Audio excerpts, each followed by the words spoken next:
Yo, I'm Matt Forio, and today we're going back to a time when my buddy Cam and I were in the same space and something clever about antimatter. Because we're going to be going behind the scenes of Dialga versus Palkia versus Giratina. How do two of the handsomest dudes in the world get in the same bathroom? It doesn't make any sense. It's like sloppy writing, you know?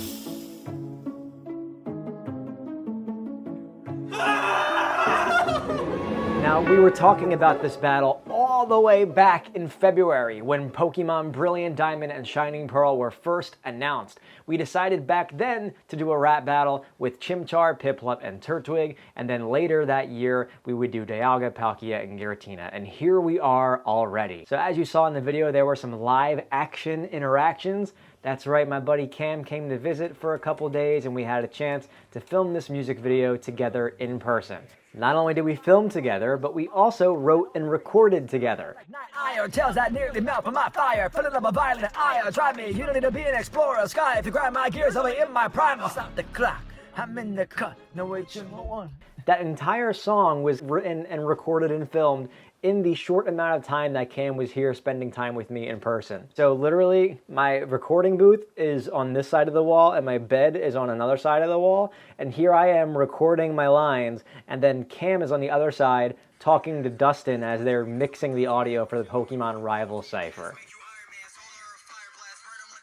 So if anything didn't sound quite right in there, you can blame me for screaming in the background while they were trying to mix the audio together. Cam actually wrote and recorded his verse on the morning that we filmed the video.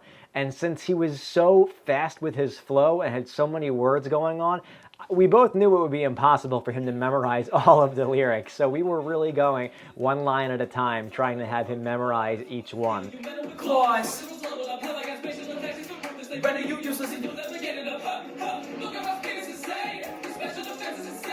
As usual, when we get the rare chance to meet in person, we want to show physical contact in the video because it's something that you can't create when you're actually filming in your own separate houses on your own individual green screens. We did that back in the day with Red versus Gold, and here we are again with Dialga versus Palkia. 2006 before our creation.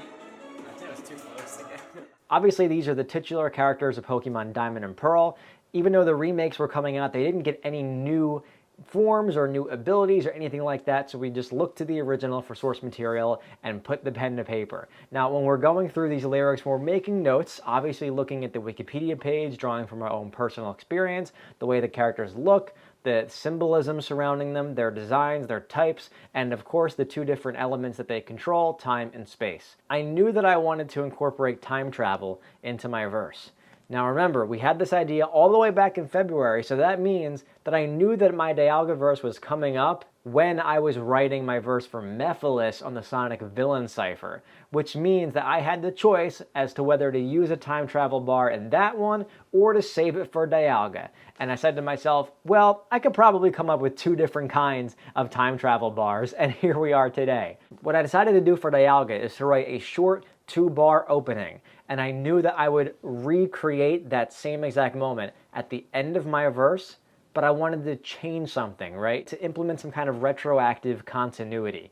This is something that happens a lot in movies. When you have time travel involved, you go back in time to something that was already experienced and you change something about it. So I wanted to incorporate that lyrically. It sounds like a daunting task, but here's how I did it. I decided to make it a very recognizable reference by dropping the name of the title, Brilliant Diamond. And I thought I could go back in time and change the meaning of that punchline if only I could come up with some sort of homophone or identical way of pronouncing that word. The wordplay I came up with is Brilliant Diamond and Be Real and You Die Man. So the way that I pronounce it is almost exactly the same. And also notice how I say remember at the beginning of the bar, because that gives you the inclination to think maybe there's something later. And if you didn't think that, then when you hear it again later, you say, oh, duh, obviously I should have caught that. So hopefully that was a very interesting and unique moment for everybody who listened. Going on in my verse, of course I say I got that ice on my wrist, right? When we're talking about jewelry and dressing up, that's a whole theme of my verse because Dialga is dripping in diamonds. Dialga does not need to dial the time in on that wristwatch because he already is the being that controls time itself.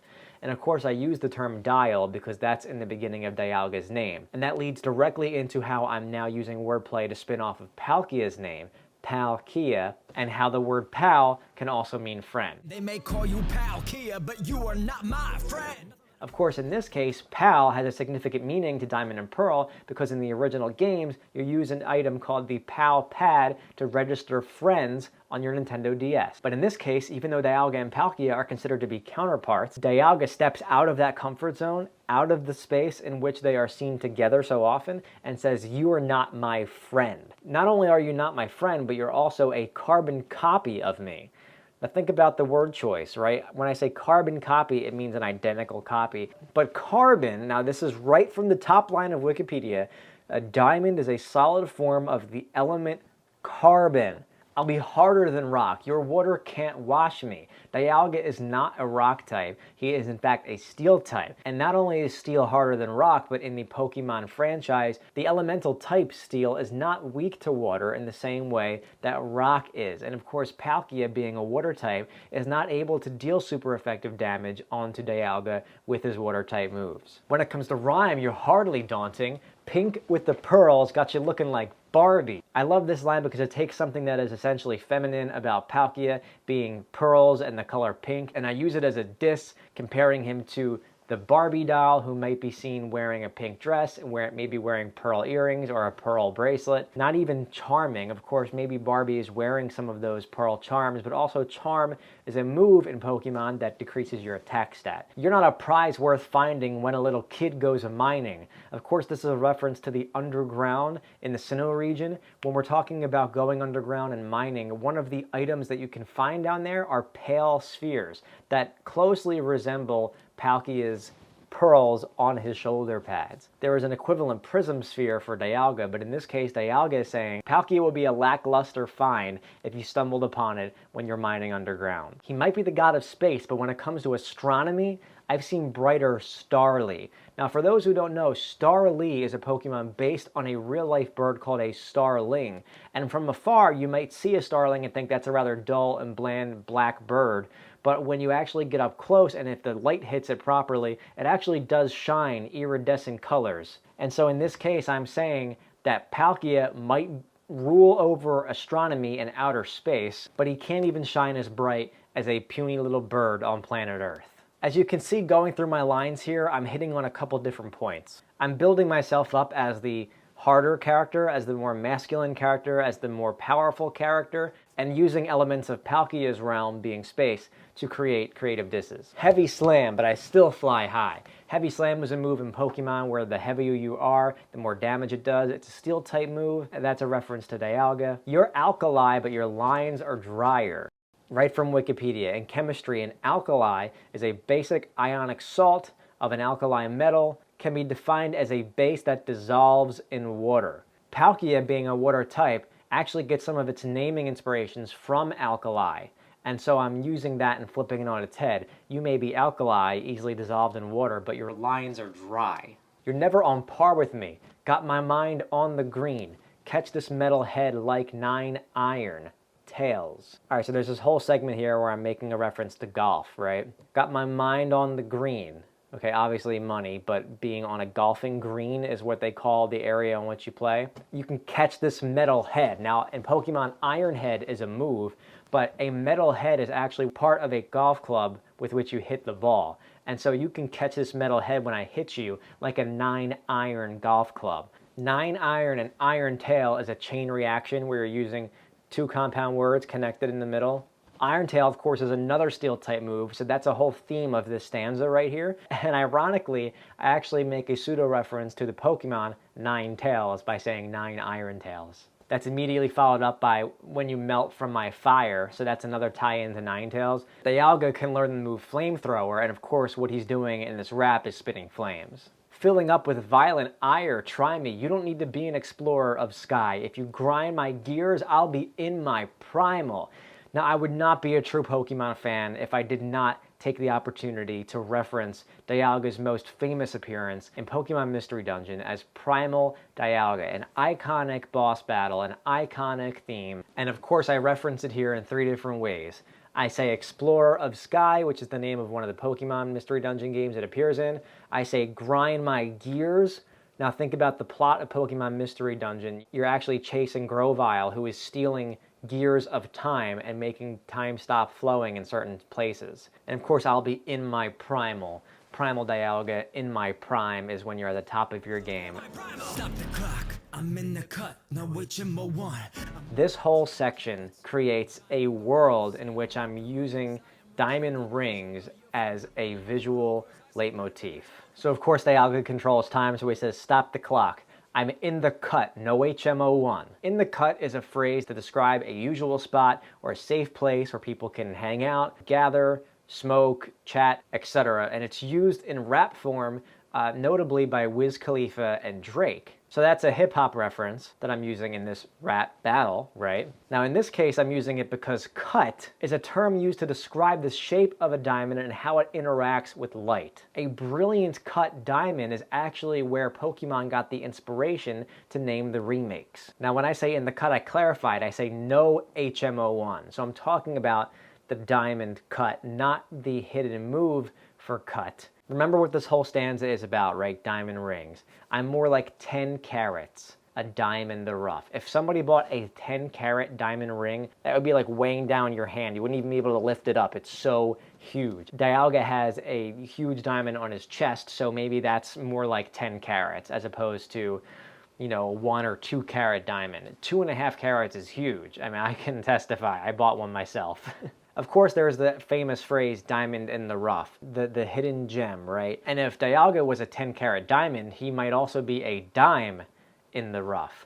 Dime, of course, is the coin that represents 10 cents, and it's also a slang term for a beautiful woman, somebody who you might want to give a diamond ring to. Speaking of rings, and of course outer space because of Palkia, Saturn is the planet known for its rings. What else is known for their rings? An athlete who wears them and brags about how many championships that they've won. So here I am saying that I have so many rings that I'll become even richer than the jeweler who supplies you with rings. Meanwhile, the planet Pluto not only has no rings, but was actually demoted from being a planet. Thus, I'm comparing Palkia to Pluto. And I say that he is forgotten because a new mythical Pokemon was introduced in Generation 6, Hoopa, who also has interdimensional space warping powers. And they use Hoopa in Pokemon Omega Ruby and Alpha Sapphire as the excuse for why you can find certain legendaries.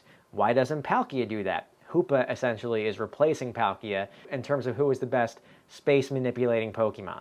And of course, to tie it all together, what is the part of Hoopa's design that allows it to use its special powers? Rings.